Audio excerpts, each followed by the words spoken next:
Selamat malam untuk kita semua yang hadir pada malam hari ini. Puji Tuhan, oleh kasih karunia Tuhan sehingga malam hari ini kita berada saat ini di satu media walaupun di tempat yang berbeda-beda, dan kita akan kembali untuk disegarkan oleh makanan yang Tuhan sudah persiapkan malam hari ini untuk kita nikmati bersama-sama dan untuk memenuhi kebutuhan kerohanian kita. Terima kasih teman-teman yang telah bergabung malam hari ini. Kami berharap kita semua boleh terberkati melalui program ini.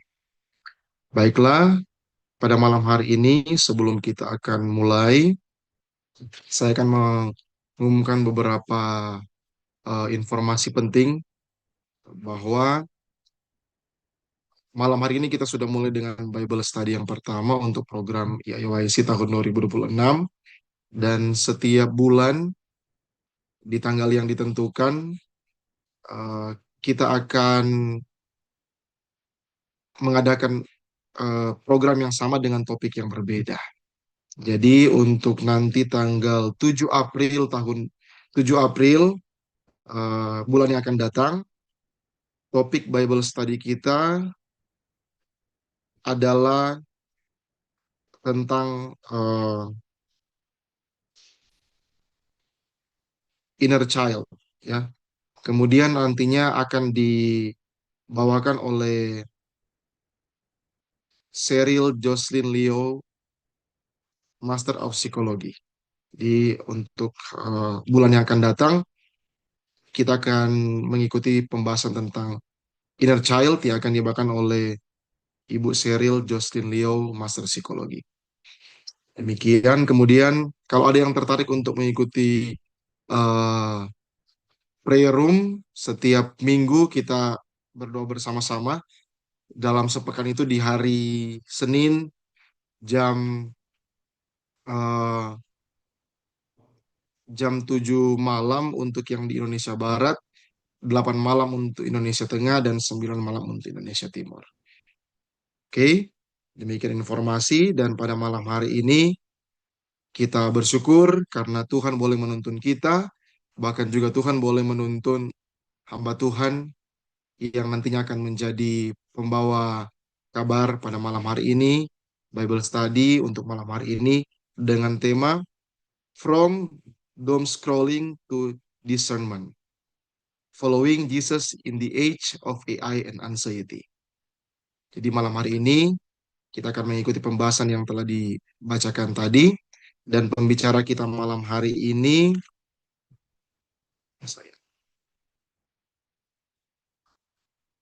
adalah Pendeta Davi Jones Politon.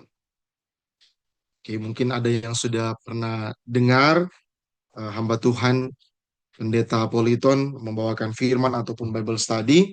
Sedikit perkenalan, eh, mungkin saya belum sempat dapat file, tapi saya memperkenalkan secara umum bahwa pendeta menamatkan sarjana di Universitas Advent Indonesia pada tahun 93, betul ya pendeta? Kemudian secara umum pelayanan pernah melayani di NTT, pernah melayani di UNAI sebagai chaplain, dan kemudian di Conference DKI pada waktu itu di Temanggung, dan kemudian di Kota Makassar, dan juga pada beberapa tahun setelah itu eh, menempuh pendidikan di IAS dan mendapatkan gelar Master of Public Ministry di bagian kesehatan. Kemudian baru saja menyelesaikan program doctoral study di bidang counseling psychology. Dan pada saat ini sedang melayani di jemaat Sadang, ya pendeta. Sudiang. Oh, Sudiang. Oh, maaf. Sedang melayani di jemaat Nah, di Sudiang. Sungai Tanam. Oke, untuk selanjutnya, untuk perkenalan yang lebih jelas dan juga untuk mengenal dengan lebih dalam bagaimana pembahasan kita malam hari ini, saya serahkan kepada pendeta. Namun sebelumnya mari kita berdoa.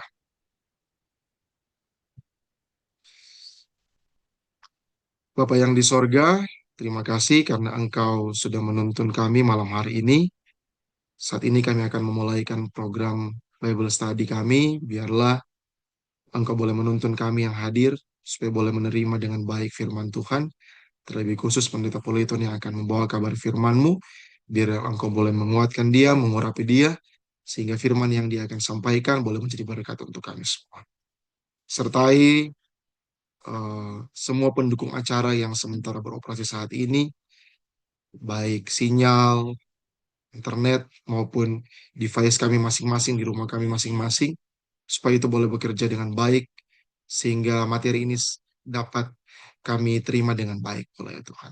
Terima kasih Tuhan, ini doa kami dalam nama Yesus kami berdoa. Amin.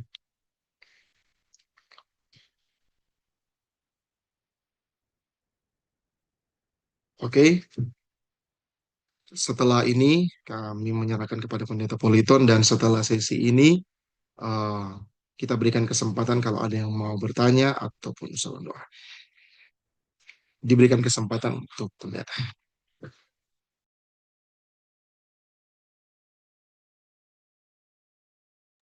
Baik, selamat malam, saudara-saudara yang kasih dalam Tuhan. Terima kasih untuk kesempatan malam hari ini. Kita eh, mulai Bible Study, tapi enggak apa-apa ya, saya enggak pakai slide. Nanti teman-teman eh, cek Alkitabnya masing-masing supaya perhatiannya enggak terlalu banyak ke screen. Judul malam hari ini eh, mungkin agak sedikit unik karena saya diskusi untuk materi apa yang mungkin cocok untuk didiskusikan bersama. Jadi kita bersyukur untuk bisa menggunakan AI untuk research mengenai tren topik di generasi muda. Sekaligus tentunya untuk menggunakan AI kita perlu juga berhati-hati sehingga saya memahami bahwa ada banyak penggunaan yang salah sehingga informasi yang didapatkan mungkin justru akan mengaburkan cara pandang dan persepsi kita yang berkaitan dengan prinsip iman. Jadi generasi muda sekarang memang eh, sangat-sangat terkoneksi dengan teknologi, apalagi AI sekarang ini ya. Jadi kita tidak pungkiri bahwa AI saat ini bisa bermanfaat, tapi saat yang sama bisa digunakan yang salah kalau kita sebagai user juga eh, tidak memanfaatkannya sesuai dengan proporsi yang tepat berdasarkan teknologi yang diciptakan, yang eksis saat ini. Memang sayang sekali ya, ada banyak penyalahgunaan. Sampai kadang-kadang jujur, kalau tidak hati-hati, kita tidak tahu bahwa itu di-create oleh AI. Ya, sehingga bahkan wajah-wajah Anda bisa dimodifikasi sehingga orang memahaminya dengan cara yang salah. Nah, saya berusaha minta pertolongan Tuhan agar supaya paling tidak materi Bible study, uh, meskipun mungkin mungkin tidak terlalu lama karena saya hanya meng-create narasi berkaitan dengan topik malam hari ini. Karena ini Bible study, maka kita harus lebih banyak untuk at least dual communication. Anda bertanya, saya akan menjawab berdasarkan pengetahuan dan pengalaman pribadi tentunya yang terhubung dengan topik pada malam hari ini. Dan teman-teman yang lain mungkin sekaligus lah, silakan gunakan AI untuk mencek trending serta informasi yang berkaitan dengan topik kita malam hari ini supaya bisa lebih inilah, bisa lebih semarak diskusi kita.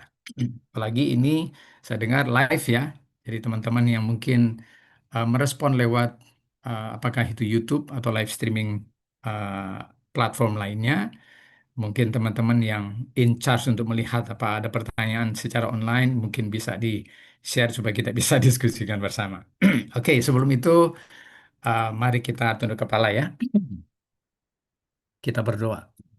Bapa di surga, terima kasih malam hari ini kami akan eh, mempelajari topik berkaitan dengan tren sehubungan dengan doom scrolling, teknologi dan digital impact bagi generasi muda dan bahkan kami sebagai orang tua tidak terlepas pada pengaruh jika alat-alat teknologi, devices dan gadget yang kami gunakan adalah alat-alat yang sekarang ini memang sangat dibutuhkan untuk memberikan manfaat efisiensi sesuai dengan kebutuhan user. Kami mohon tuntunan Roh Kudus-Mu sajalah yang akan menolong kami lebih memahami dan mengerti, bahkan mencari tahu bagaimana eh, hal-hal tersebut akan memberikan dampak, apakah itu negatif dan positif bagi kami, sehingga cara kami merespon sesuai dengan rencana Tuhan agar tidak terimbas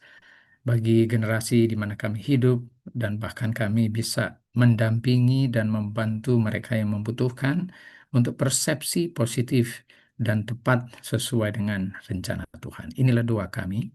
Terpujilah namamu. Di dalam nama Yesus kami sudah berdoa dan mengucap syukur. Amin.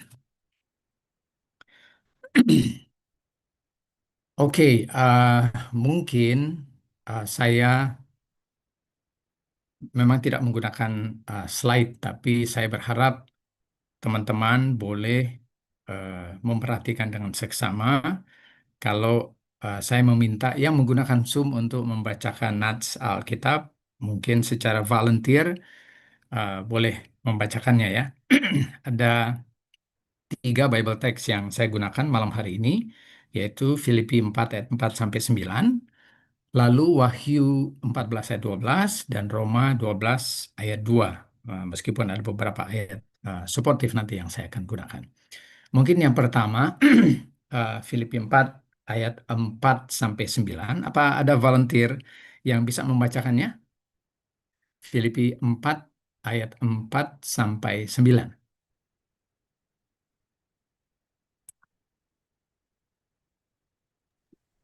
Baik, Filipi. saya. Oh, oke. Thank you. Filipi 4 ya, ayat 4. Ini ayat kesukaan saya. Oh, oke. Iya, Filipi 4 ayat 4. Bersukacitalah senantiasa dalam Tuhan. Sekali lagi kukatakan, bersukacitalah. Hendaklah kebaikan hatimu diketahui semua orang, Tuhan sudah dekat.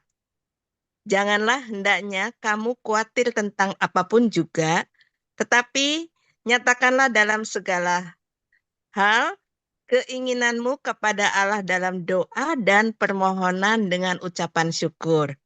Maka damai sejahtera Allah yang melampaui segala akal akan memelihara hati dan pikiranmu dalam Kristus Yesus. Jadi, akhirnya saudara-saudara, semua yang benar, semua yang mulia, semua yang adil, semua yang suci, semua yang manis, semua yang sedap didengar, semua yang disebut kebajikan dan patut dipuji, pikirkanlah semuanya itu. Dan sudah? Yang terakhir, 9. Oh ya. Dan apa yang telah kamu pelajari dan apa yang telah kamu terima dan apa yang telah kamu dengar dan apa yang telah kamu lihat padaku, lakukanlah itu. Maka Allah sumber damai sejahtera akan menyertai kamu. Amin. Amin. Oke, terima kasih. Ayat favorit juga? Iya, Ya. hafal itu. Eh, ini kan basically eh, makanan untuk otak ya. Otak kita diciptakan untuk menerima dan reseptif sekali untuk nasihat-nasihat seperti ini. Memang kebanyakan orang memilih ayat favorit itu yang terkoneksi dengan bagaimana cara mereka menjalani kehidupan serta menghadapi berbagai macam pengaruh keadaan, situasi, dan kondisi secara eksternal.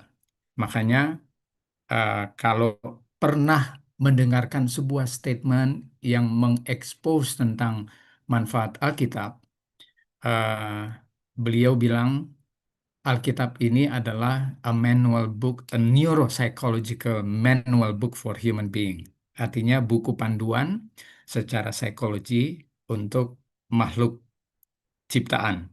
Jadi Alkitab itu bukan buku yang dikhususkan untuk orang Kristen, tetapi dikhususkan untuk manusia.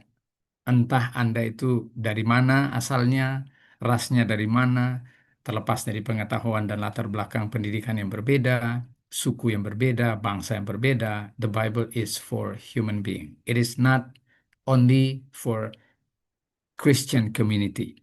Makanya saya kalau bikin seminar terus menyinggung tentang ayat-ayat contoh seperti hal ini, saya nggak bilang ini ayat untuk orang Kristen, tapi ini seperti suara Tuhan untuk kita manusia.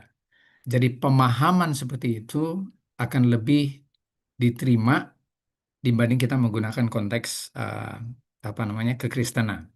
Karena bagi saya saat Allah berfirman itu memang belum ada agama toh uh, masih makhluk yang pertama, kemudian bangsa pertama, bukan berarti itu dikhususkan untuk bangsa tersebut. Tetapi itu dikhususkan untuk semua makhluk ciptaan, mulai dari generasi pertama Adam dan Hawa sampai di generasi kita hidup. Jadi mohon jangan disalahpahami. Terima kasih untuk bacaan di uh, Bible text pertama kita, Filipi 4 ayat 4 sampai 9. Yang kedua, Wahyu 14 ayat 12. Setelah kita baca tiga teks, nanti saya akan paparkan eksposisinya. Ada yang volunteer 14 ayat 12 di buku Wahyu?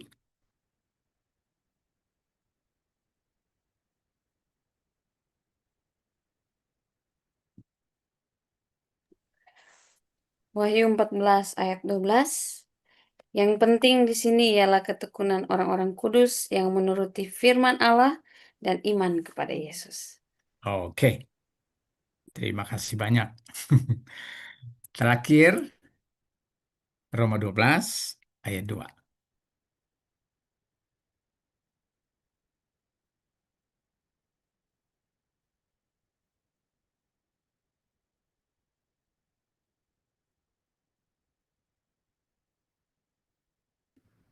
Roma 12 ayat 2, janganlah kamu menjadi serupa dengan dunia ini, tetapi berubahlah oleh pembaruan budimu, sehingga kamu dapat membedakan manakah kehendak Allah, apa yang baik, yang berkenan kepada Allah, dan yang sempurna.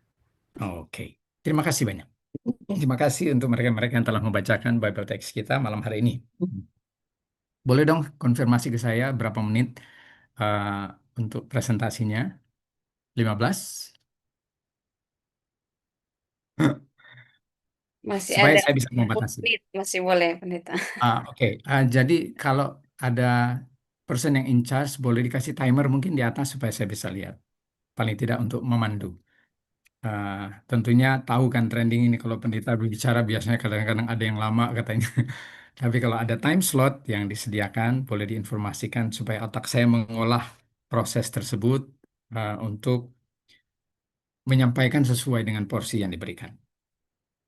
Mungkin teman-teman lain ya. Sementara saya lanjutkan ya, boleh dilihat supaya saya bisa ada panduan. Oke, generasi muda, saudara-saudaraku yang kekasih dalam Tuhan. Tidak ada generasi sebelumnya yang hidup dalam paparan informasi seperti kita hari ini. Setiap hari itu muncul perang di notifikasi kita. Notifikasi yang muncul tuh kayak war zone gitu lah. Jadi sebentar muncul dari WhatsApp, sebentar muncul dari Instagram, sebentar muncul dari TikTok, belum lagi Shopee yang tiba-tiba Shopee kayak gitu, ya kan? Kemudian Tokopedia dan lain sebagainya. Ini notifikasi ini terdengar dan biasa kita bisa setting untuk di silent atau ada yang nggak mau ketinggalan dan nggak mau lupa, terpaksa harus di on notifikasinya. Tiap hari itu. Kemudian dalam konteks ekonomi, eh, ini juga bergejolak karena di timeline di semua media devices dan gadget kita itu juga muncul. Lalu konflik identitas muncul juga di kita punya feed, kita punya story. Lalu AI menciptakan realitas yang sulit dibedakan dari fakta, kecuali individu yang memang sudah sensitif untuk melihat celah tersebut digunakan untuk mengelabui. Jadi judul kita malam hari ini dari doom scrolling ke discernment. Discernment itu semacam karunia dan skills untuk menolong Anda dan saya melihat celah yang benar-benar secara transparan Anda bisa jelas mendeteksi mana yang baik, mana yang buruk, mana yang jahat, mana yang benar, mana yang tidak, dan lain sebagainya. Itu discernment. It's a spiritual skills and apa namanya, karunia, ya, spiritual gifts yang harusnya kita bisa minta. Alkitab sudah bilang kalau kita kekurangan hikmat, maka kita bisa minta kepada Tuhan. Nah, ini harus selalu didengung-dengungkan di generasi sekarang karena biasanya kita memilih sumber informasi yang lebih cepat dan lebih available sesuai dengan konteks devices dan gadget dan teknologi yang ada. Jadi dulu kalau ada masalah apa-apa, orang langsung datang ke Tuhan, bukan? So basically first step-nya itu langsung berdoa. Tadi kalau masih ingat ayat yang pertama dibacakan itu di ayat 6, ya kan? Di ayat 6 itu bunyinya bilang, janganlah hendaknya kamu khawatir tentang apapun juga, tapi nyatakanlah dalam segala hal keinginanmu kepada siapa? Bukan ke teman curhat, bukan ke orang tua, bukan ke sahabat dekat, sahabat kental, dan lain sebagainya. Tapi kemana? Kepada Allah. Dan itu lewat doa. So, the first initiation yang harus dilakukan oleh kita dan khususnya generasi muda atau siapapun lah saat menghadapi krisis, ada masalah, kemudian ada kekhawatiran, anxiety, stres, dan depresi. Justru kita sudah disarankan dari awal untuk menyatakan itu kepada siapa? Kepada Allah. Dan lewat mana? Lewat apa? Lewat doa, serta permohonan dan ucapan syukur. Cuman lupa nih, karena ya biasalah kalau sudah apa namanya, terpengaruh dengan kondisi yang dihadapi, orang itu otomatis refleks secara natural itu langsung terpapar dengan kekhawatiran dan lain sebagainya. Makanya untuk kami-kami yang bergelut di bidang psikologi itu resiliensi bisa di-develop. Jangan lupa Alkitab itu saran terbaik untuk saya, saran terbaik untuk menjadi psikolog terbaik atau counselor terbaik. Anda tidak perlu sekolah sebenarnya. Karena dengan menggunakan Alkitab, it's God's wisdom. Because God is the one who created you. Allah itu yang menciptakan Anda. Dia kasih Alkitab, itu food for thought. Jadi makanan untuk otak. Karena Tuhan tahu manusia yang dia ciptakan, jadi dia berikan kita suara, nasihat, hati nurani lewat firman Tuhan, supaya semakin kita bergelut dengan firman tiap hari, semakin kita dipersiapkan untuk mengantisipasi apapun kondisi faktor eksternal yang kita hadapi untuk tidak langsung terjerumus dalam situasi stres, depresi, worry, anxiety, dan lain sebagainya. Makanya nggak banyak lah orang baca buka Alkitab itu kayak cuman letter gitu aja, biasa, nggak terlalu pengaruh. Tapi membaca dengan hati nurani dan tuntunan Roh Kudus itu beda dengan ya hanya membaca karena program tahunan. Jadi baca Alkitab tiap hari, ya udah selesai, udah. Tapi kalau Anda baca, saya anjurkan subuh-subuh, pagi-pagi, atau tengah malam sebelum tidur, sebelum ngantuknya ngantuk berat banget, itu sacrifice. Karena komitnya harus, saya mau tidur dengan nasihat firman Tuhan. Yang pas saat tidur itu neuron kita langsung mengolahnya dan menyimpannya di storage untuk nanti saat dibutuhkan dia itu di recall-nya gampang. Tapi jangan baca Alkitab pas memang udah lagi capek-capek ya paling terus lama-lama mata udah loyo. Itu bisa diantisipasi karena saya melakukannya. Jadi sebelum tidur komit bahwa Anda ingin sesuatu didapatkan dari apa yang Anda baca sebelum Anda tidur. Supaya saat itu Anda resapi, waktu tidur itu akan terngiang. Beda kalau sebelum tidur Anda nonton Netflix, nonton YouTube, atau mungkin ada bacaan novel yang Anda sukai. Tidur itu sudah nanti akan bercampur. Anda kan tahu ya, mimpi itu nggak otomatis itu. Kadang-kadang bisa di-create oleh neuron untuk diasosiasikan dengan apa kegiatan terakhir yang Anda lakukan sebelum Anda tidur. Jadi akan lebih bagus kalau sebelum Anda tidur, do a spiritual activity. Nanti saya akan kasih Anda assessment untuk hal tersebut.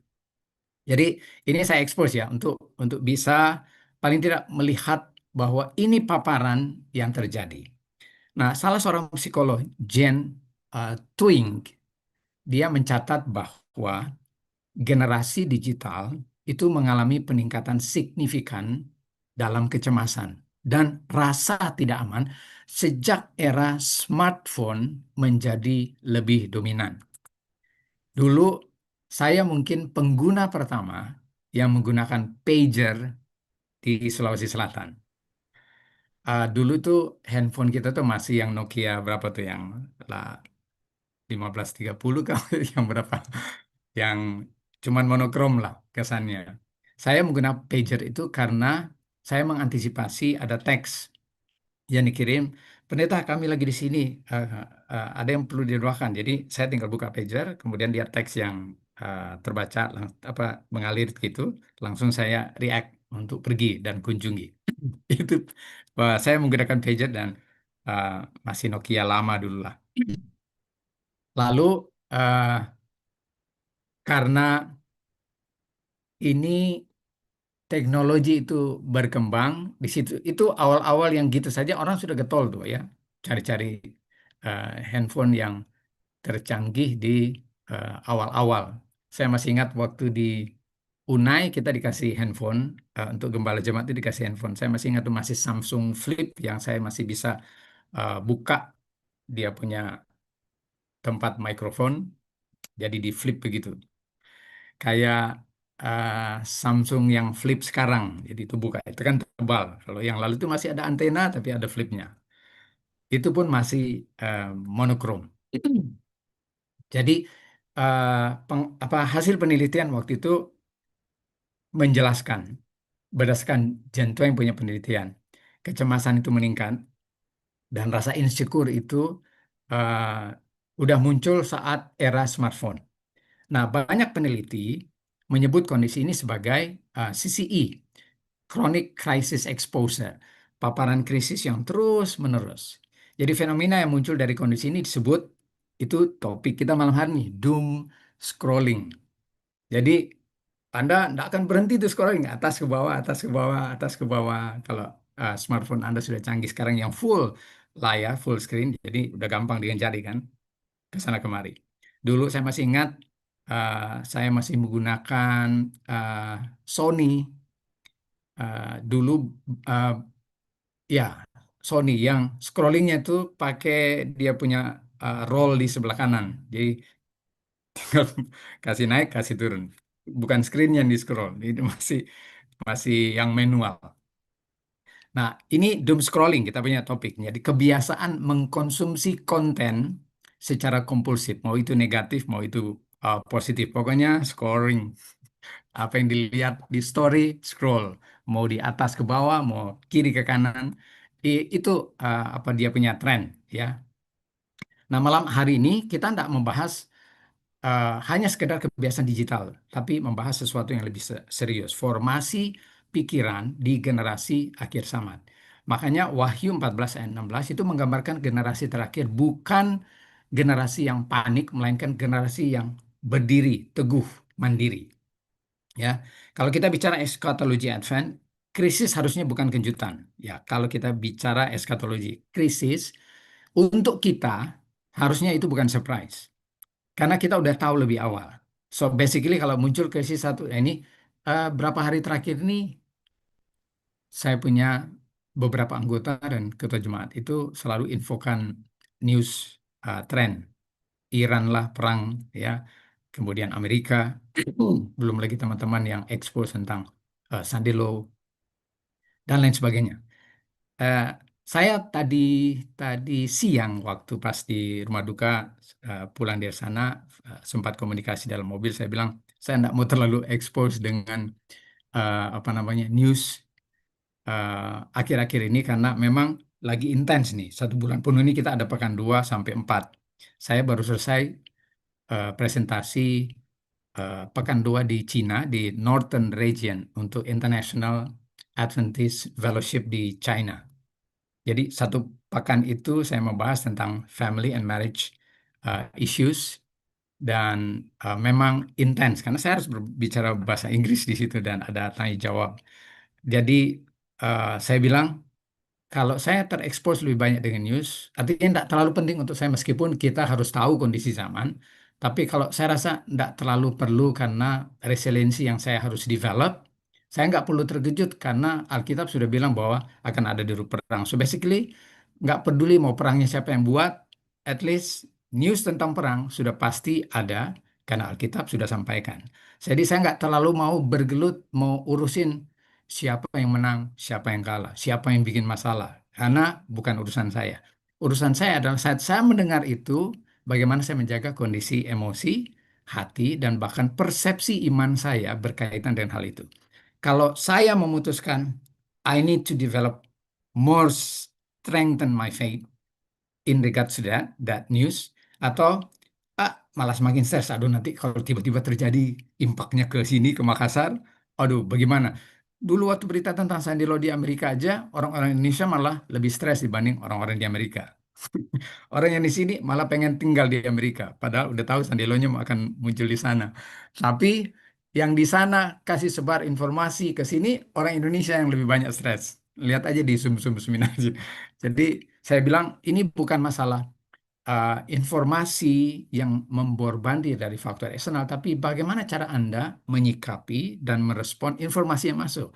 Makanya krisis kalau untuk orang Kristen, khususnya umat Advent, itu harusnya bukan surprise. Matius 24 ayat 6 kan bilang, kamu akan mendengar deru perang. Lalu Yesus bilang sendiri, tapi jangan kamu gelisah. Itu antidotnya sederhana.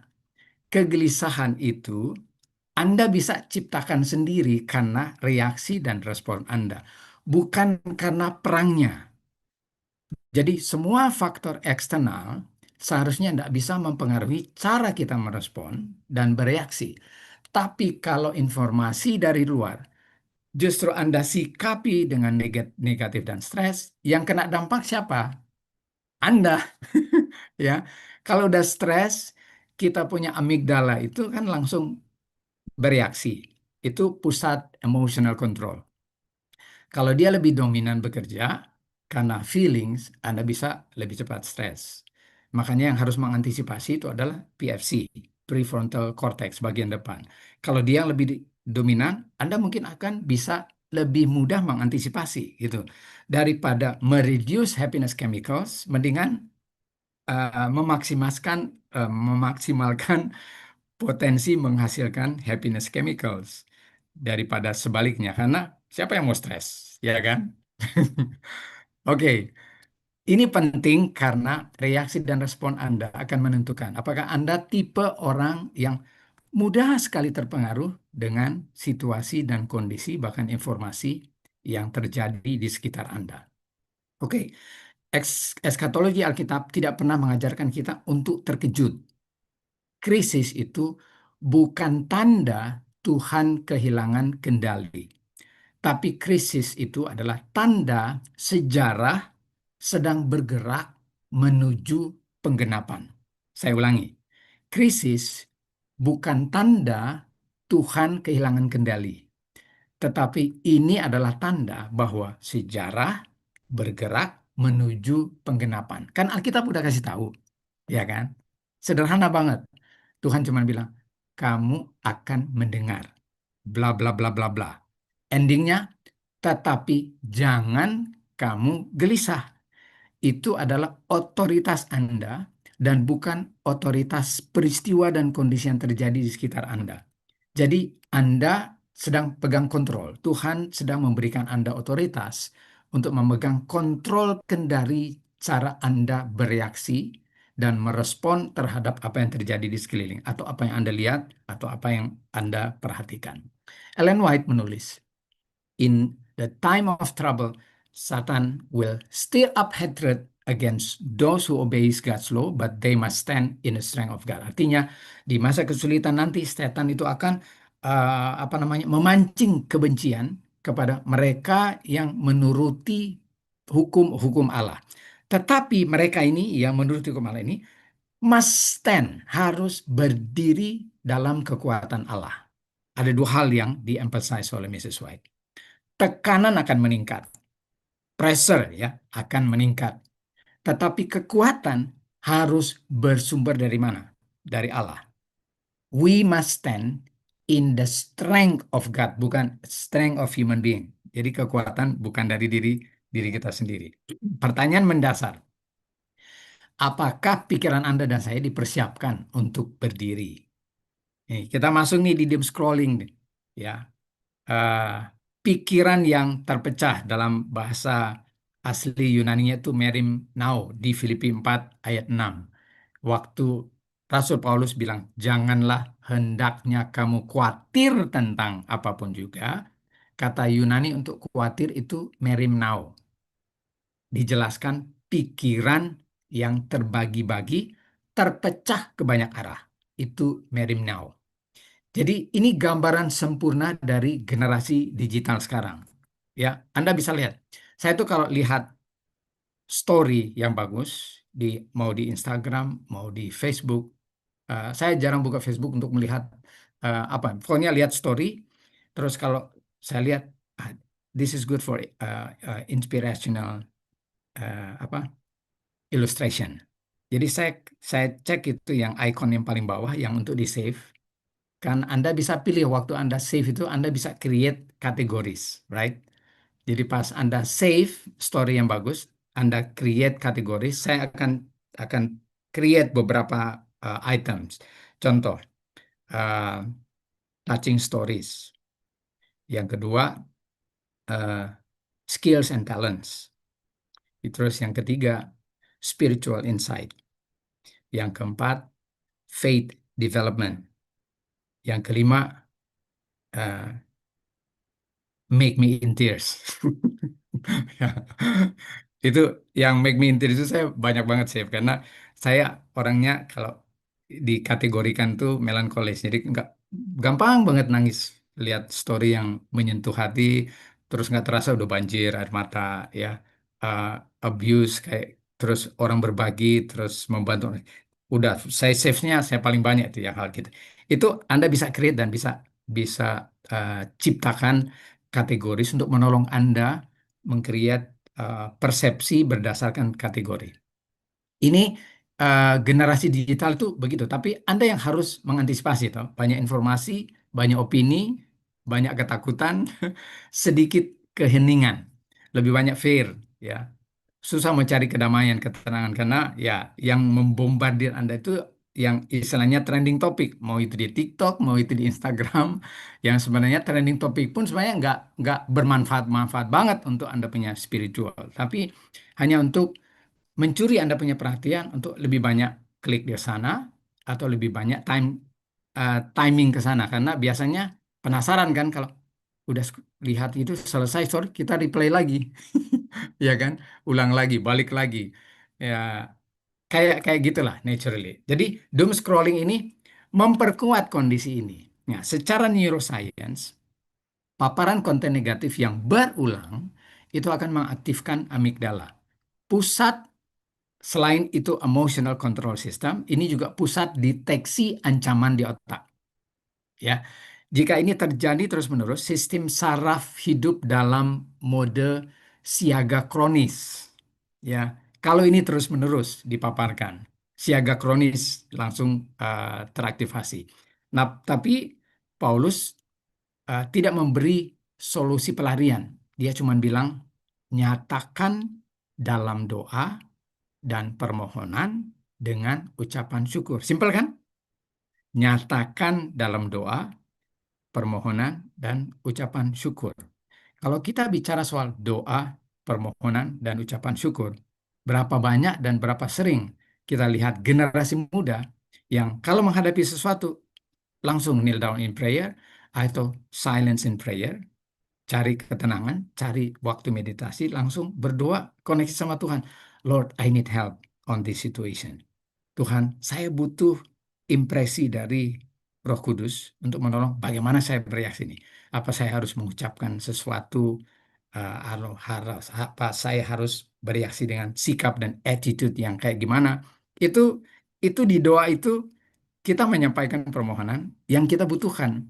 Bukan sekedar minta A, minta B, minta ini, dan lain sebagainya. No, kita minta itu untuk mengantisipasi krisis informasi yang akan membuat kita masuk dalam kategori orang-orang yang mudah stres, mudah khawatir, dan depresi dengan semua lingkungan.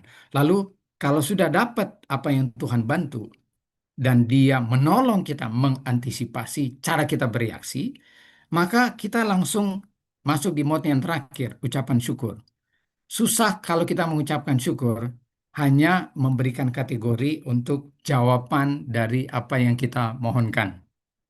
Ini, kalau misalnya Tuhan menjawab dengan tidak, misalnya kondisinya tidak berubah, kan Anda yang harus memutuskan untuk tetap modenya adalah pada ketenangan dan kedamaian sambil menunggu jawaban kepastian dari Tuhan. Jawaban Tuhan itu bisa jadi tidak karena waktu itu Tuhan tidak menginginkan Anda bereaksi, tapi biarkan Tuhan yang bereaksi. Dia tahu waktu yang terbaik, kapan mau menolong Anda, meskipun di persepsi Anda Tuhan belum jawab doa. Ya kan? Ini yang namanya discernment spirit. Jadi Anda tuh bukan generasi muda yang gampang langsung kecewa karena aduh Tuhan tidak jawab saya punya doa ini pekan minggu ini. Padahal Tuhan sedang memproses jawabannya dengan tidak kasih jawaban ke Anda, but He is working behind the scene. And only orang yang discernment spiritnya bagus, dituntun oleh Roh, tahu bahwa Roma 8 ayat 28. Allah turut bekerja dalam segala sesuatu demi kebaikan. Oke? Itu yang saya mau sampaikan. Kemudian, doa ini teman-teman bukan pelarian dari realitas. Tiap ada kondisi Anda seharusnya berdoa. Doa, ucapan syukur itu kan sebenarnya adalah doa juga teman-teman. Jadi jangan pikir kita hanya berdoa kalau butuh sesuatu. No, itu pelarian namanya. Kalau pas ada kondisi tertentu sulit baru berdoa kata pendeta bilang. No, bagi saya doa it's an ongoing and regular action untuk orang-orang beriman. Doa Anda itu kan dibilang kayak nafas hidup. So once you stop breathing, kan mati, ya kan? So kalau doa dibilang sama kayak nafas hidup, so basically you are not stopping in praying, benar nggak? Makanya dibilang uh, jangan jangan tetaplah berdoa. Kan katanya sederhana. Tetap berdoa itu artinya Anda konsisten terhubung dengan Tuhan. Jadi komunikasi dua arahnya dengan Tuhan itu bukan saat Anda ada masalah, ada problem, baru berdoa. No, doa itu it's a must because that's your breath of life. Kamu nggak bisa berhenti karena kamu merasa membutuhkan Tuhan tiap hari. Ya, jadi rubah persepsinya. Doa itu juga kalau menurut psikolog itu adalah reposition for the center of mind, pusat pikiran, reposisi pusat pikiran. Kita masuk di Filipi 4 ayat 7. Ini pertahanan mental yang saya perlu sampaikan. Kata yang digunakan itu frorio, istilah militer untuk menjaga kota. Jadi damai Allah bukan sekedar perasaan lembut, tapi itu sistem pertahanan rohani. Saya ada satu penulis psikologis yang saya suka bukunya. Kalau Anda mungkin pernah membaca judul buku yang topiknya, judulnya itu God-Shaped Brain. Di otak yang dibentuk oleh Allah. God-shaped, Dr. Andrew Newberg. Melalui penelitian neuroimaging, dia tunjukkan bahwa praktek doa dan meditasi rohani secara konsisten meningkatkan regulasi emosional. Saya ulangi ya, saya emphasize di sini, meningkatkan regulasi emosional. Anda tidak bisa meregulasi Anda punya emosi kalau Anda tidak berdoa dan meditasi spiritual. Makanya kenapa doa itu juga penting untuk orang-orang psikolog, itu menolong klien untuk terkoneksi dengan Allahnya supaya dia menciptakan skills resiliensi dari diri, internal resiliency. Dia bukan nggak butuh social support, tetapi sama kayak Yesus waktu di Taman Getsemani, dia butuh dukungan murid-murid, ada 3 orang yang ikut, tapi pas berdoa pada tidur semua kan?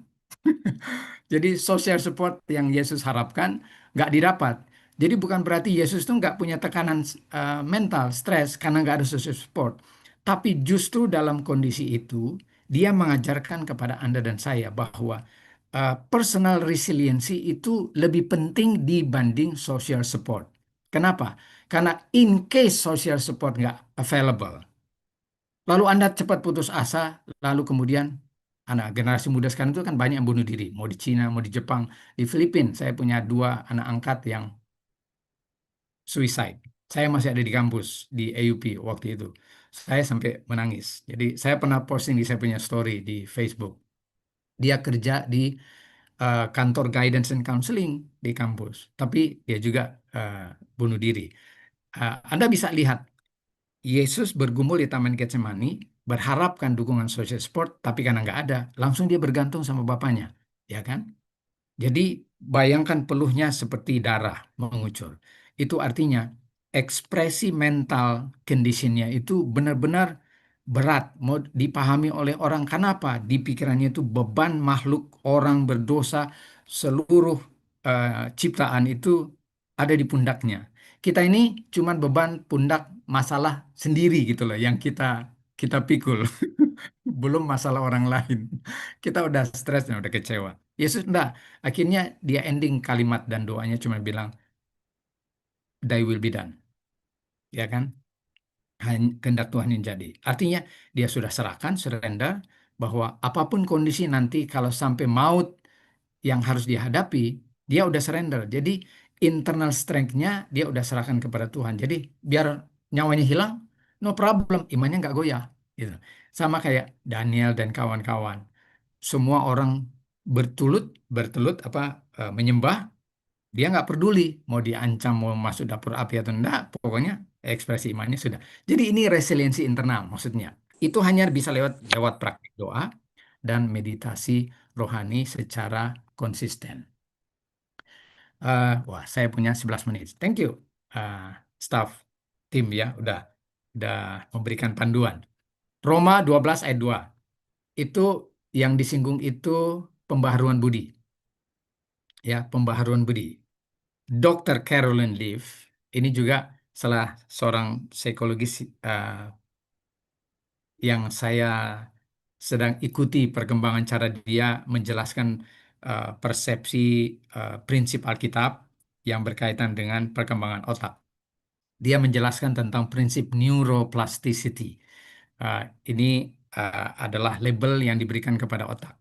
Otak itu adaptable, lalu fleksibel. Artinya dia bisa menyesuaikan diri. Basically, apa yang kita pikirkan akan membentuk kita punya mindset. Jadi kalau Anda memutuskan untuk berpikir negatif, Anda punya kontrol. Anda nggak bisa salahkan kondisi karena Anda memutuskan untuk bereaksi seperti demikian. So, karena dia neuroplasticity, dia adaptable dan dia fleksibel, maka kita yang Kristen, yang punya panduan wisdom dari Allah, itu kan ada panduan di Filipi 4:8 toh, itu adalah makanan untuk cara fungsi kerja otak yang lebih maksimal. Sehingga kita bisa memberikan kinerja yang lebih presisi bagi otak dan neuron kita untuk hal-hal yang patut dipikirkan, yang memang sudah dikhususkan untuk perkembangan otak. Ya, neuroplasticity. Pikiran yang diulang ini akan membentuk struktur otak. Itu kata Dr. Carolyn Leaf. Ya, uh, ini fungsi kerja otak itu, kalau Anda sering dengar kata repetition, ya kan? Itu ada prinsip di Ulangan 6 ayat 6, harus ajarkan ulang-ulang dari kamu bangun, tidur, duduk, dan lain sebagainya. Itu secara konsisten dilakukan, fungsi kinerja otak kita, kalau diisi secara konsisten dengan hal-hal yang positif, maka Anda sedang menajamkan fungsi otak untuk hal-hal tersebut yang Anda pikirkan. Tapi kalau sebaliknya, ya you know lah the consequences ya. Kalau Anda terlalu stres memikirin hal-hal yang negatif, ya kan pasti dampaknya ke Anda. Jadi itu saya baru jelaskan kemarin ke anak angkat saya yang sakit. Ulang tahun kemarin kami kunjungi malam setelah pulang dari rumah duka, saya tekankan kembali. Karena saat kita stres, pikiran kita depresi, memikirkan hal yang negatif, otak kita tuh memberikan signal yang tidak baik ke jantung dan paru-paru, bahkan ke ginjal. Ke jantung itu yang harusnya dia memompa darah secara proper dengan ritme yang proporsional, tapi karena tekanan, jadi denyutnya udah mulai apa? Mungkin bisa lebih cepat, ya kan? Terus dia tekan itu untuk dikirimkan secepat mungkin, tapi akhirnya malah mengganggu pembuluh darah. Anak ini bermasalah di vena. Jadi itu menyempit. Waktu mau dimasukkan injeksi obat atau tidak ICU 2-3 hari lalu, susah sekali mau cari pembuluhnya. Jadi 16 injeksi. Bayangkan 16. Tusuk 1, 2, 3, nggak ketemu. Tuh, sampai akhirnya dapatnya di kaki. Jadi baru dapat disuntiknya di kaki, baru bisa masuk gitu obatnya. Dia punya suasana hati, nanti tunggu tenang, baru jantung bisa normal mengirimkan darah lewat pembuluh darah. Jadi rongganya bisa lebih besar. Ya, jadi saya bilang sama dia, hanya kamu yang bisa mendisiplin cara pikirmu supaya jantungmu bisa berfungsi normal. Dan dia punya penyakit ini langka, teman-teman. Jadi saya minta tolong nanti untuk sisipkan dia dalam doa. Langka dan jarang kasusnya, sehingga obatnya susah dicari. Ya, jadi ada dokter spesialis jantung, ada 2 orang yang bilang, tolong jaga baik-baik ini anak, katanya. Ya, jadi saya curiga entah Unhas atau mana ini mungkin takutnya nanti dijadikan kelinci percobaan karena kasus langka. Ya. Tapi ada anak angkat saya yang dokter juga, dokter eh, Marlin Keke, udah apa namanya konsultasi dengan dokter tersebut untuk membicarakan hal-hal lah yang perlu diantisipasi. Saya juga bilang lah, pokoknya eh, follow up, jangan lupa update kondisi, karena saya bilang tidak ada yang mustahil bagi Tuhan. Cuman kita yang tahu bagaimana kita mentreat kita punya organ vital tubuh berdasarkan pengetahuan yang dikasih tahu. Makanan kita harus jaga, cara kita bereaksi, respon secara emosional juga harus kita jaga.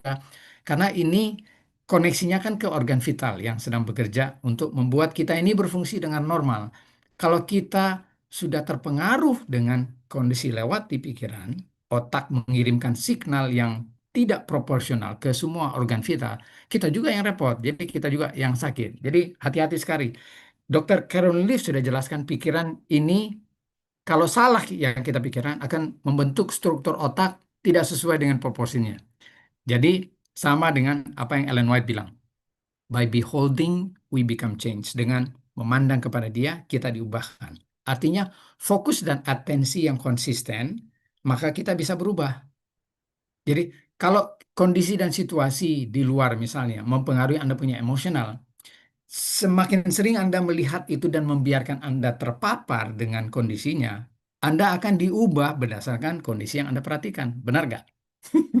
Ya, pasti akan terpengaruh ke sana. Jadi itu perlunya kenapa kita harus mendisiplin cara kita mengantisipasi, bereaksi, dan merespon. Kita harus secara konsisten memperhatikan apa yang kita lihat dan apa yang kita perhatikan. Kita akan jadi seperti demikian.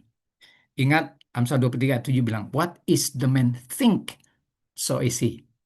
Apa yang dipikirkan manusia, jadilah demikian. Jadi saya kadang-kadang untuk joke dengan anak-anak muda, saya bilang, ya kalau kamu udah milih stres, ya pasti stres lah. Gimana saya bisa bantu kalau kamu mikirnya stres? Saya selalu bilang sama klien, mau berubah, mau berhasil, kerjasama antara klien itu akan menentukan hasil yang lebih maksimal. Jadi kalau apa yang kita nasihatin nggak diikutin sama klien, bukan salahnya konselor atau psikolog, tapi salahnya klien nggak ikutin apa instruksi yang harus dilakukan. Sama itu dengan kalau kita membaca Alkitab. Ya, oke. Sekarang masuk kita ke Filipi 4 ayat 8. Ini kurikulum mental untuk generasi terakhir. Kita punya waktu 5 menit, 4 menit. Eh, ini formasi mental yang sudah dipaparkan oleh Alkitab. Apa yang harus kita pikirkan? Semua yang benar, mulia, adil, suci, manis, sedap didengar, kebajikan, pujian.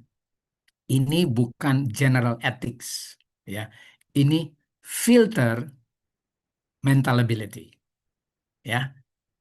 Wahyu 13 itu sudah menggambarkan sistem global yang akan membentuk kesadaran manusia melalui tekanan ekonomi, sosial, dan spiritual. Wahyu 14 itu menggambarkan umat yang konsisten dengan kesetiaan. Pertanyaannya, bagaimana seseorang bisa setia dalam krisis global jika pikiran mereka dilatih dalam kepanikan? Discernment adalah latihan sebelum krisis dihadapi. Makanya Ibrani 15 ayat 14 bilang panca indera kita itu harus terlatih. Discernment itu tidak datang tiba-tiba saat Sandelo dilaksanakan. Discernment itu harus dibangun setiap hari dalam hal kecil, ya, seperti apa yang kita izinkan masuk ke pikiran kita. Teman-teman, yang terakhir dalam waktu 3 menit. AI itu bisa membuat video yang realistis, menghasilkan narasi persuasif, dan menguatkan bias pengguna. Dalam konteks eskatologi, kita tidak bisa mengabaikan potensi teknologi sebagai alat pembentukan kesadaran global. Jadi, please be careful with every AI products yang Anda akan perhatikan di media sosial. Alkitab tidak mengajarkan paranoia teknologi. Kita diajarkan untuk waspada secara rohani. 2 Korintus 10 ayat 5 bilang, menawan segala pikiran dan menaklukkannya kepada siapa? Kepada Kristus. Jadi generasi akhir zaman harus generasi yang tidak reaktif, tidak mudah termanipulasi, dan tidak mudah panik, serta tidak mudah emosional berlebihan, tetapi stabil dalam kondisi apapun. Saya suka debat dengan orang-orang tua yang bilang, generasi muda sekarang itu Pak Pendeta gampang emosi. Saya bilang, tidak semua. Saya bilang, tidak semua orang yang mudah stres juga. Tidak semua. Justru itu, makanya secara general, semua kita bisa melatih, mendevelop. Supaya stabil kita punya mental ability, bahkan dalam tekanan AI, hasil produksi AI. Jadi generasi muda hari ini harusnya bukan generasi yang mudah panik. Mereka harusnya lebih mudah tertarik dalam konteks keteguhan, authenticity, kedalaman, serta kejelasan arah. Ya, sehingga kalau kita baca konteks Wahyu 14 itu bukan penghakiman. Ini penyembahan yang benar dan kesetiaan kepada Sang Pencipta. Discernment itu bukan cuma untuk melindungi diri, tapi itu adalah kesaksian di tengah dunia yang cemas. Orang yang damai itu harus jadi terang. Nah, saya tutup nih dalam waktu 1 menit. Dunia akan semakin cepat nih pergerakannya. AI semakin pintar. Ya, saya kalau menggunakan AI itu saya anggap seperti seorang sahabat. Jadi saya berusaha untuk mendevelop karakteristiknya AI sesuai dengan perintah code yang saya berikan. Jadi dia nggak asal-asalan menghasilkan sesuatu, tapi saya arahkan cara dia uh, memberikan sesuatu bagi saya dan cara dia mengenali saya sebagai user. Ya, Uh, semoga kita bukan jadi generasi yang panik, tapi generasi yang terlatih, bahkan untuk mengantisipasi apa yang mau mempengaruhi kita. Dan itu mulai dari pikiran. Filipi 4 ayat 9. Allah itu sumber damai sejahtera dan dia akan menyertai Anda dan saya. Malam ini bukan soal tentang berhenti scrolling, tapi bagaimana Anda memilih untuk membentuk pikiran Anda dengan paparan scrolling. Karena dalam krisis terakhir yang diuji bukan hanya tindakan, tapi pikiran. Dan pikiran yang telah dibentuk oleh Kristus akan tetap bertahan sampai pada kesudahan zaman. Semoga Tuhan memberkati kita.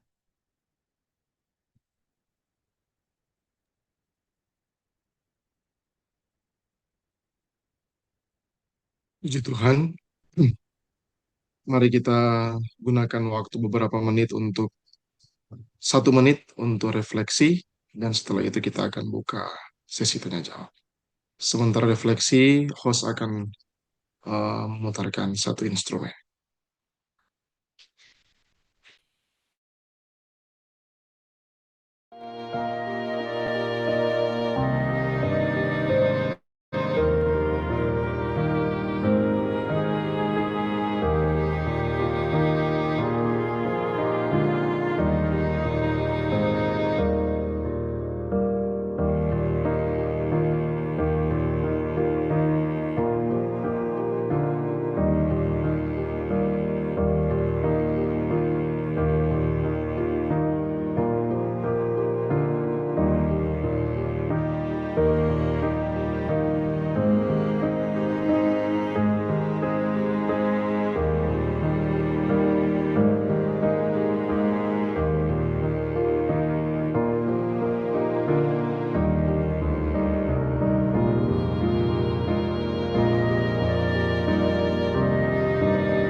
Puji Tuhan,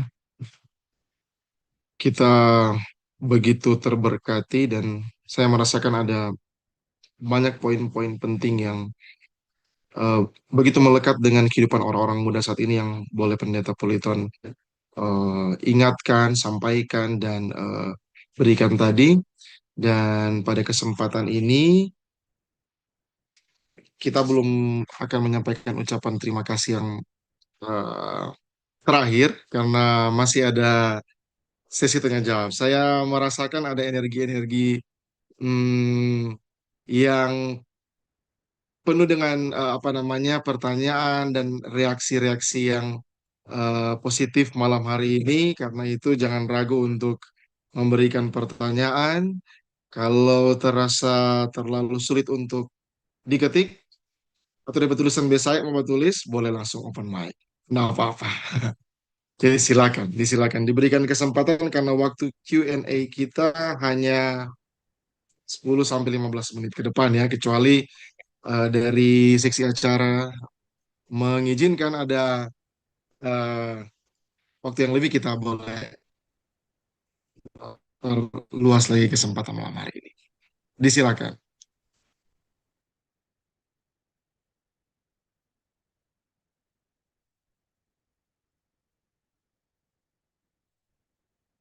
Emang masih ada generasi muda yang malu-malu bertanya. Iya. Oke, ini sudah langsung. Tadi itu nak malam-malam Pastor, tapi lagi sementara menyusun. eh, ini ada pertanyaan di sini dari Brother Jonathan. Pastor, apakah ada tips-tips untuk meningkatkan personal resiliency di tengah-tengah rutinitas kesibukan sehari-hari? Kemudian yang kedua, saat kita ada tanggung jawab di jemaat, mungkin sebagai pelayan atau apa, pendeta ataupun ketua ataupun tanggung jawab yang berbeda-beda, apakah pastor ada tips bagaimana kita dengan bijaksana tanpa terlihat menghakimi untuk menegur mereka, apalagi yang lebih tua, yang hobi scrolling? Oke, ini lebih spesifik tentang dom scrolling ya. Langsung saja, disilakan, Pendeta. Oke, untuk pertanyaan pertama, terima kasih banyak. Kalau ditanya tips, sebenarnya Anda bisa tanya AI ya. Cuman saya karena udah terbiasa lah, maksudnya menerapkan eh, dalam konteks mendevelop personal resiliency, udah terbiasa lah. Dari kecil saja orang tua kita itu udah kayak eh, kalau baca Ibrani 10 ayat 25 yang bilang jangan jauhi pertemuan ibadah dalam konteks bahwa hal-hal yang berbau spiritual itu kita ndak hindari dan ndak menjauhkan diri. Karena itu sebenarnya adalah pembentukan spiritual resiliency. About inner strength.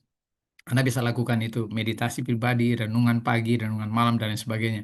Jadi jangan anggap ini kayak rutinitas yang formal, yang formality, but rubah, change your perception, ini untuk resiliensi, untuk skill. Jadi atur energi bukan cuman waktu rutin, ya. Ada orang fokus cuman mengatur jadwal, tapi lupa mengatur energi. Nangkap nggak? Jadi contoh, 90 menit fokus itu dalam waktu 5 sampai 10 menit bisa di reset dengan melakukan apa? Jalan-jalan kecil, latihan nafas, doa singkat dalam waktu 5 sampai 10 menit in case 90 menit. Mungkin jangan langsung buka HP saat bangun tidur. Anda bisa meditasi barang 3 menit, grounding prayer sebelum mulai aktivitas. Secara alkitabiah Anda pasti udah tahu eh, Yesus itu sering menarik diri sejenak untuk berdoa. Pertanyaannya, seberapa banyak generasi muda yang melakukan hal yang sama sekarang? Karena basically kan ini contoh lah, cowok-cowok yang mungkin sering nonton tengah malam itu bisa sampai jam 2 jam 3 kalau nonton bola atau pertandingan hobi yang dia interest dan lain sebagainya. Akhirnya energi terkuras mau membentuk resiliensi dalam konteks spiritual. Udah nggak interest lagi kalau mau meditasi atau berdoa. Udah lelah mental.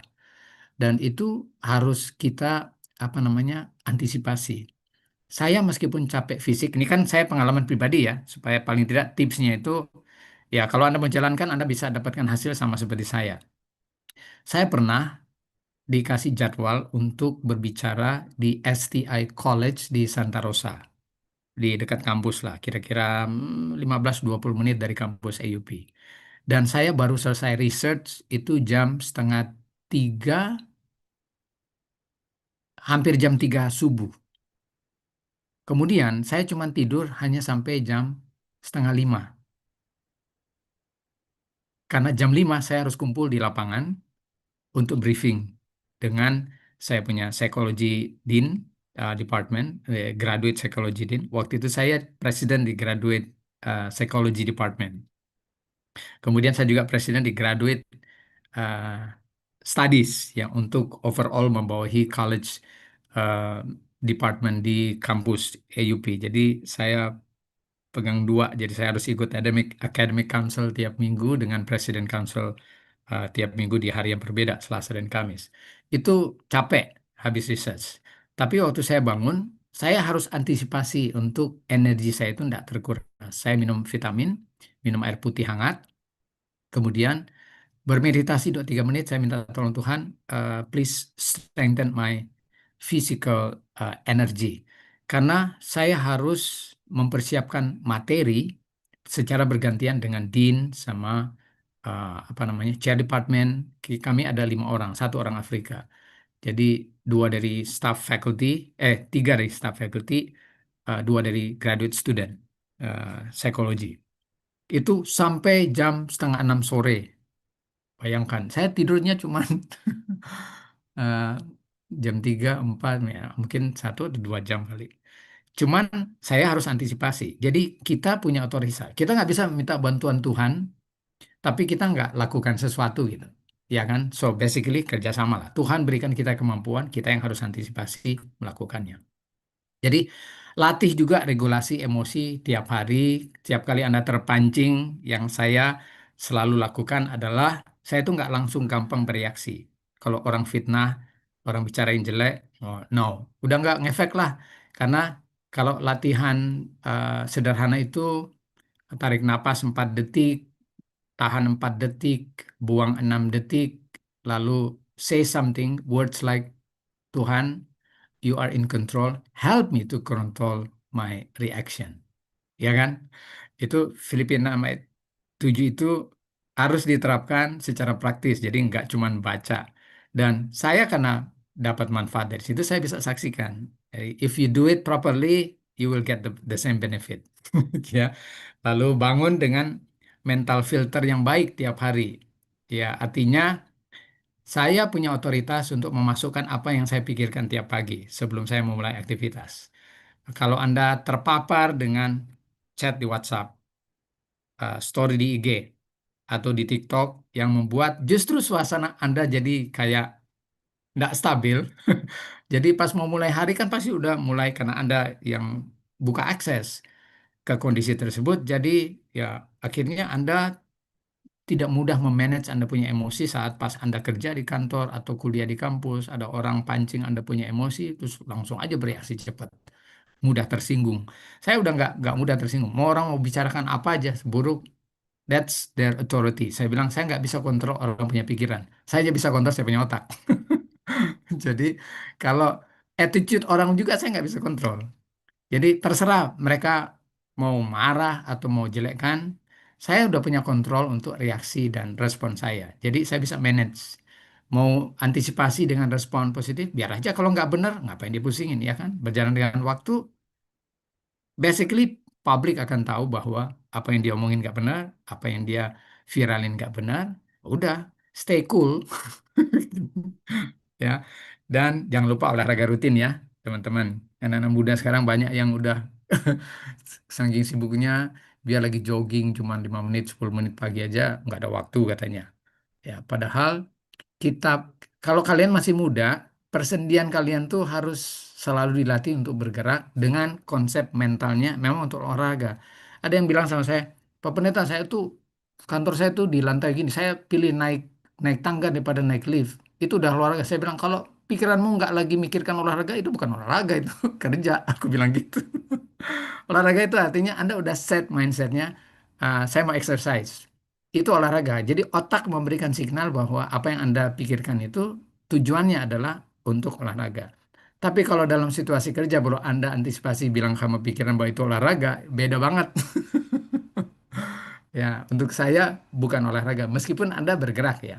Karena cara otak menerima sinyal dari apa yang Anda pergikan itu berdasarkan Anda punya motivasi. Dan Allah melihat motivasi.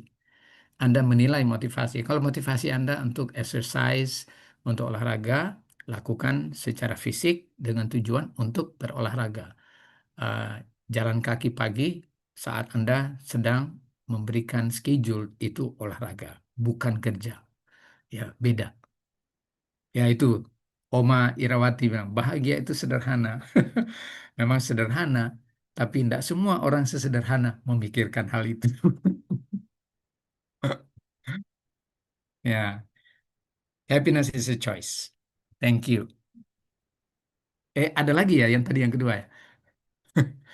Kita ada tanggung jawab di jemaat. Apakah ada tips juga bagaimana kita bijaksana tanpa terlihat? Ini kadang-kadang saudara-saudara kita ini mau nolong orang, tapi tetap aja persepsi orang kayak dibilang kita menghakimi. Ya, apalagi ini orang-orang tua ini memang kalau mereka tidak terlatih meregulasi mereka punya pikiran, apapun tindakan attitude orang muda udah dinilai kayak begitulah pikirannya. Dikira menghakimi. Jadi kalau untuk saya sih, saya itu lebih penting menjaga hubungan baik. Ya, mau dia orang tua, mau anak-anak. Kalau sudah hubungan baik tercipta, saat kita mau ekspresikan sesuatu itu, mereka udah nggak anggap offending. Ya, karena mental attitude-nya itu, uh, saya itu bukan musuh, bukan guru, bukan orang yang istilahnya mendikte dan lain sebagainya. Mereka udah anggap I'm a part of the family untuk mereka. Jadi anggota jemaat saya itu saya bukan anggap anggota jemaat. Saya bilang tiap kali saya melayani di jemaat saya bilang you are my family. Ya, family of God ya kan.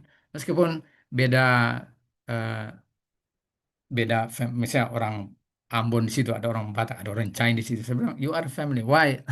Our first parent sama kok Adam dan Hawa. Jadi basically you are nobody, you are family. Aku bilang. Jadi attitude saya di jemaat itu nggak pandang bulu lah istilahnya. Kalau saya baik bukan cuma ke orang tua, saya baik juga ke anak-anak. Tadi aja di rumah duka saya habis disibukkan dengan 6 orang anak kecil yang minta saya putar-putar mereka punya badan. Padahal lagi acara ibadah memang agak berjauhan. Ada 3 eh, beda jarak, 2 ruangan. Rumah duka itu di ruangan kedua, ada yang ketiga rumah duka itu untuk Buddhis. Tapi karena saya di posisi keluar, saya udah anggap keluarga yang meninggal karena tiap kali saya ketemu dengan istrinya, saya selalu dipeluk, dicium. Saya menangis tadi waktu ketemu, udah tua 80-an tahun lah. Udah dianggap. Saya memang anggap orang tua. Siapapun, Alkitab itu mengajarkan kita punya attitude itu kalau lebih tua dan sama dengan orang tua kita anggap orang tua kita sendiri. Kalau sama sepantaran, saya anggap saudara laki-laki atau saudara perempuan. Kalau dia sama sepantaran usia dengan anak-anak, saya udah anggap anak angkat. Makanya anak angkat saya banyak di IUP. Jadi karena hubungan itu udah tercipta dengan baik, jadi waktu saya mengekspresikan mungkin memberikan nasihat, reseptif gitu. Jadi nggak dianggap offending. Jadi mudah untuk diterima. Saya nggak tahu yang bertanya sih. Nggak ada tips untuk itu selain relasi dan hubungan baik yang dijaga sehingga orang merasa kita bukan orang lain, bukan mendikte, tetapi ini untuk kebaikan mereka. Dan kalau mindset sudah dibentuk dengan demikian, apapun saran dari orang berikan untuk kita, nggak pernah akan kita tolak. Karena apa? Bagi mereka, saat kita membicarakan dan mengekspos itu, kita bukan sedang menekan dia, tapi mau kita jadi figur yang lebih baik dari kebiasaan yang mungkin salah kita lakukan di gereja. Itu saya ya. Maksudnya bekerja untuk saya, tapi nggak tahu. Orang-orang kadang-kadang berbeda sih.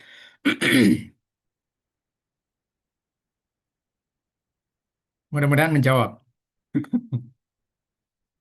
Thank you, Pastor. Oke, terima kasih Pendeta untuk jawabannya. Semoga Brother Jonathan juga boleh menyimak dan boleh bermanfaat ini ya.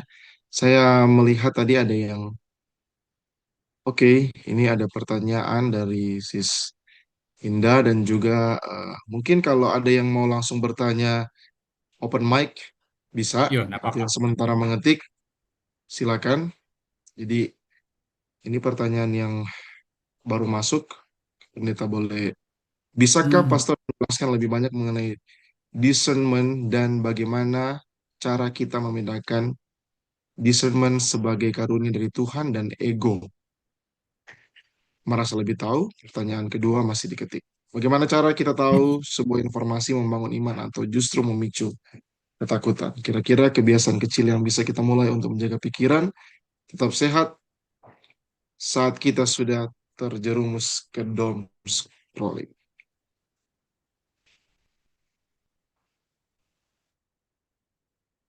Di chat yang di mana itu ya? Nggak ada di saya. Bisa copy paste ke saya supaya saya bisa tahu detail.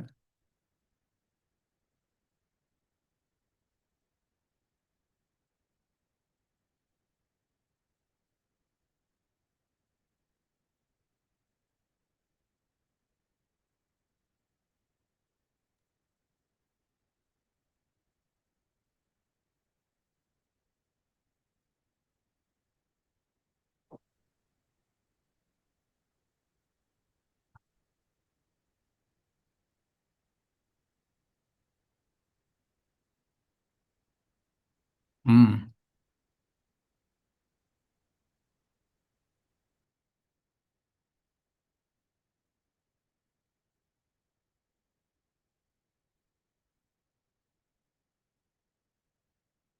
Oke.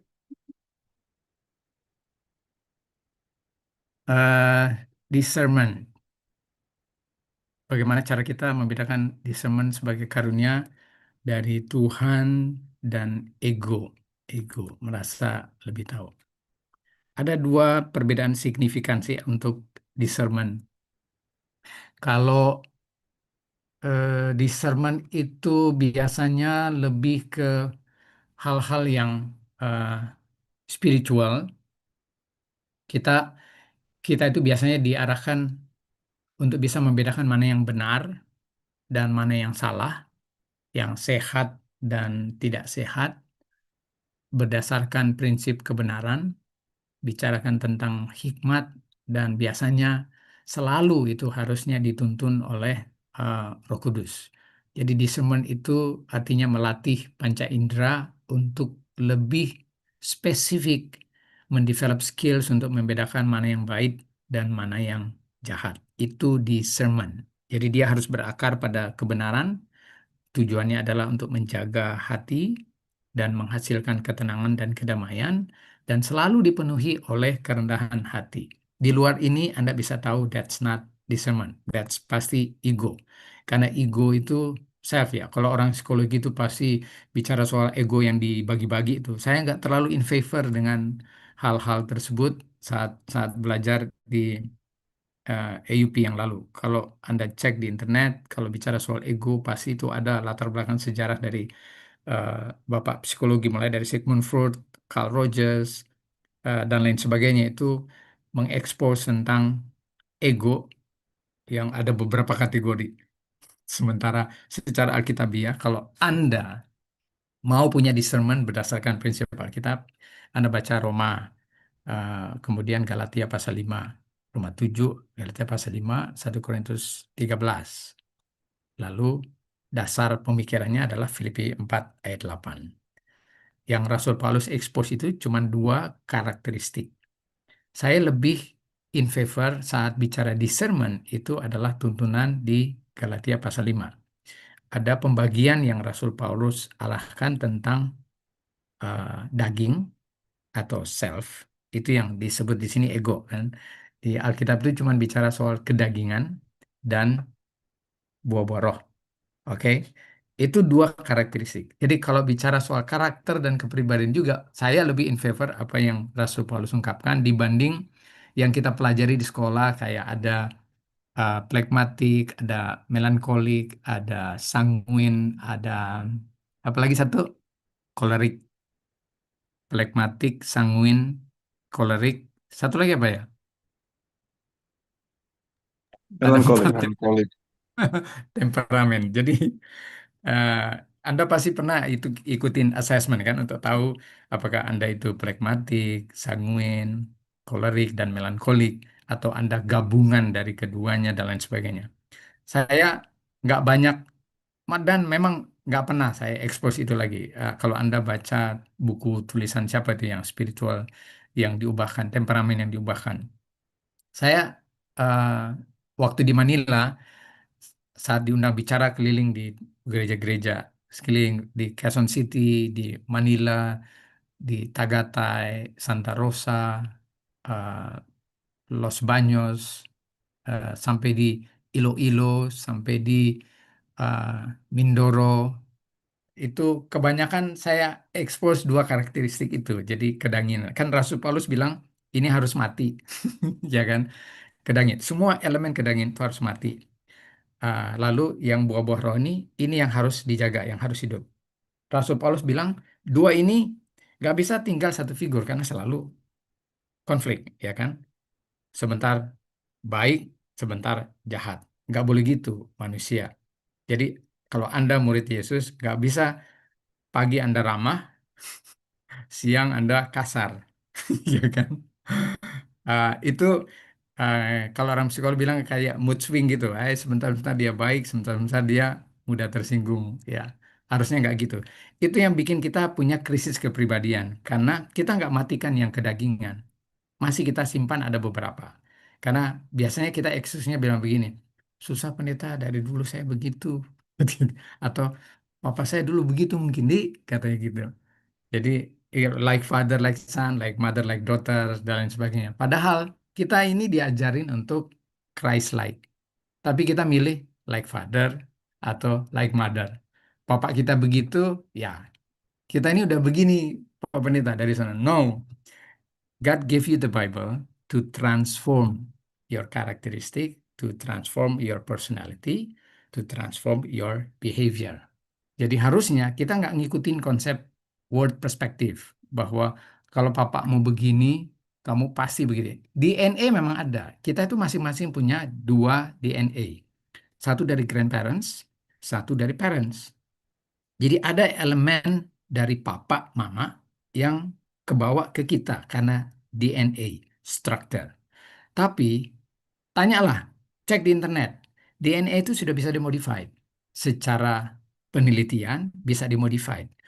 Gak usah diteliti pun, Alkitab sudah lebih dulu memberikan info kepada kita bahwa Anda bisa diubahkan.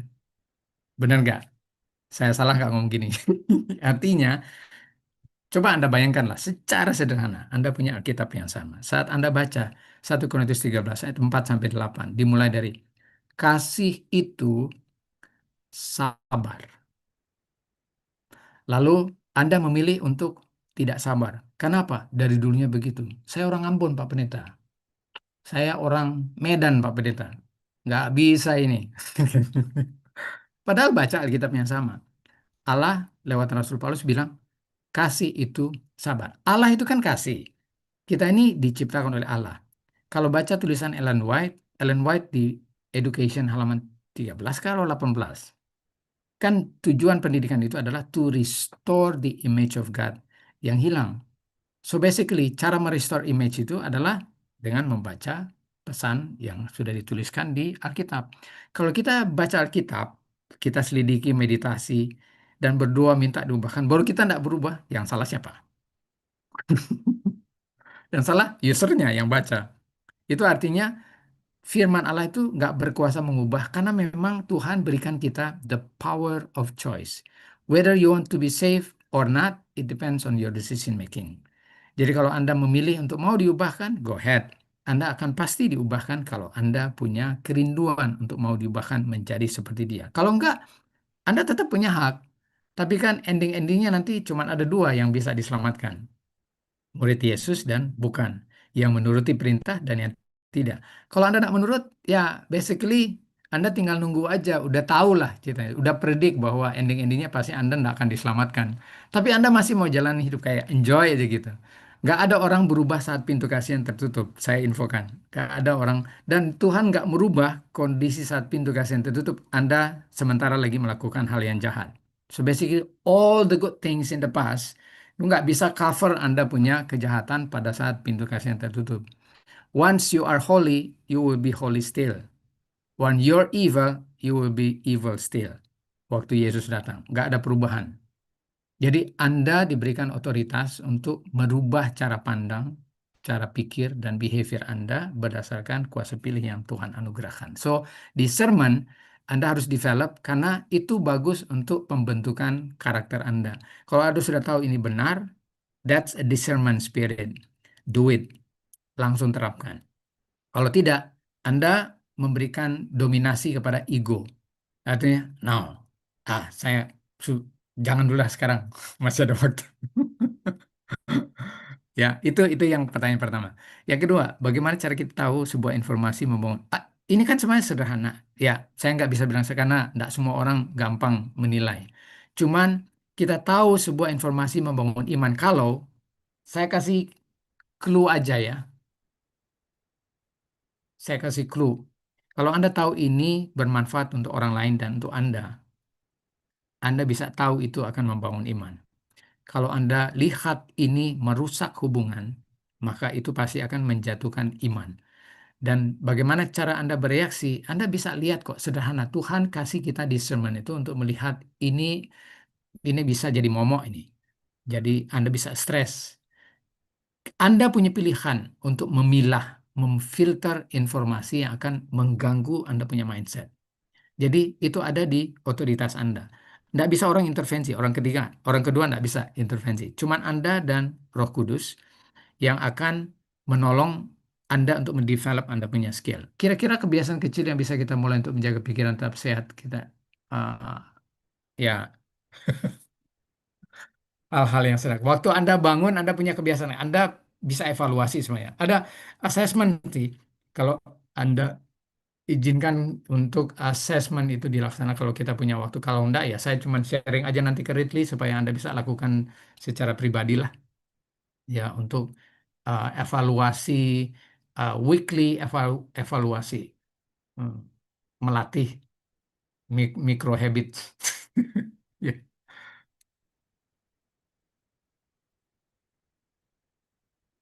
mudah-mudahan menjawab.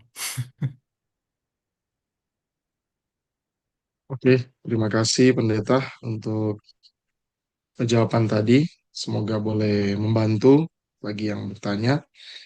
Saya merasa masih ada banyak pertanyaan mungkin yang eh, masih rindu untuk ditanyakan malam hari ini, tapi kita terbatas ya oleh waktu, tetapi kita percaya pembahasan tadi boleh menolong kita malam ini dan Roh Kudus boleh menuntun kita di hari-hari ke depan. Kalau ada yang belum terjawab malam hari ini, kita percaya Tuhan kita Allah yang sanggup dan Dia mampu untuk memberikan kepada kita jawaban yang terbaik. Terima kasih Pendeta untuk pemaparannya dan saat ini kami berikan kesempatan untuk closing statement dari Pendeta Pulita. Oke. Closing slide. Teman-teman,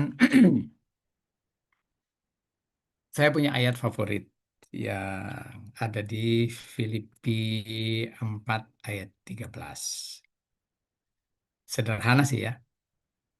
Cuman bilang dalam bahasa Inggris itu I can do all things through Christ who strengthen me. Kalau di terjemahan lain, ah, segala perkara dapat kutanggung di dalam Dia yang memberi kekuatan. Jadi kata yang pertama itu kan Anda bisa masukkan semua kategori kondisi peristiwa di lingkungan Anda, segala perkara apapun lah, mau masalah rumah tangga, mau masalah pendidikan, masalah eh, apa namanya pekerjaan, financial, relationship, masukkan di dalam segala perkara. Ini scrolling itu kadang-kadang bukan cuma gadget, tapi scrolling events dalam pikiran yang naik turun ke kiri ke kanan membuat Anda kayak terombang-ambing berada di perahu mau digoncang kemana ya.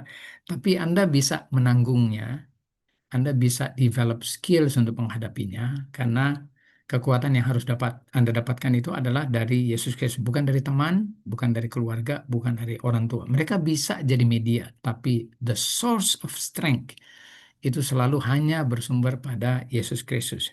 So you have to develop your relationship, your intimate relationship dengan Kristus, dengan Yesus secara pribadi. Lakukan apapun yang Anda bisa lakukan untuk minta hikmat setiap kali Anda terpapar dengan semua scrolling events di sekitar untuk menjatuhkan atau bahkan menjauhkan hubungan dekat Anda dengan Tuhan yang akan membuat relasi Anda dengan sesama hilang dan bahkan dengan Tuhan jadi jauh. Jadi malam hari ini saya percaya bahwa uh, pelajaran yang telah Anda dapatkan, Anda bisa develop dan mengauthorize Anda punya mindset berdasarkan Bible verses yang kita jadikan tema untuk kita selidiki malam hari ini.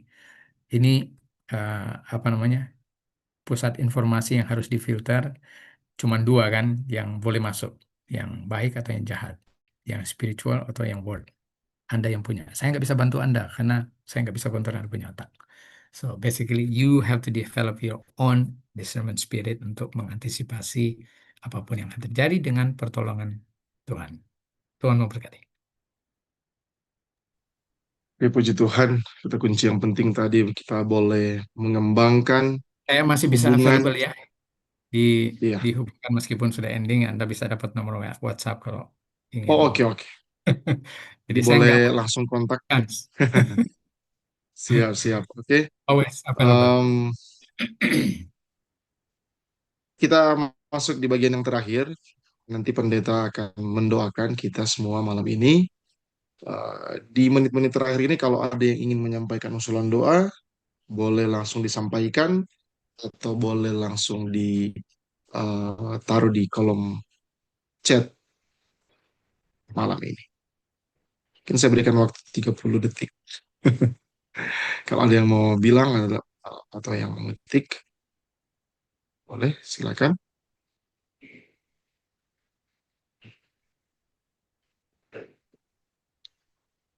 Jangan-jangan segala kekhawatiran langsung sekejap hilang ya di malam ini ya. Jadi tidak khawatir lagi dengan apapun juga ya, puji Tuhan. Oh hebat Oke, itu. iya. Kan tidak Tadi mungkin. Tidak mungkin. sekejap. Oke, Malam silakan ada Pastor, pertanyaan. Malam Pastor, tolong doakan jemaat saya sementara membangun. Oke, dari Arnold Manore ya. Monare. Arnold Monare, jemaat yang sedang membangun. Oh, ini Jemaat pendeta yang umat pernah dan bertugas di jemaat. Makassar bukan ini? Oh, Iya, pendeta. Pastor. Oke. Sahabat saya ini. Jemaat apa ini yang sedang membangun, pendeta?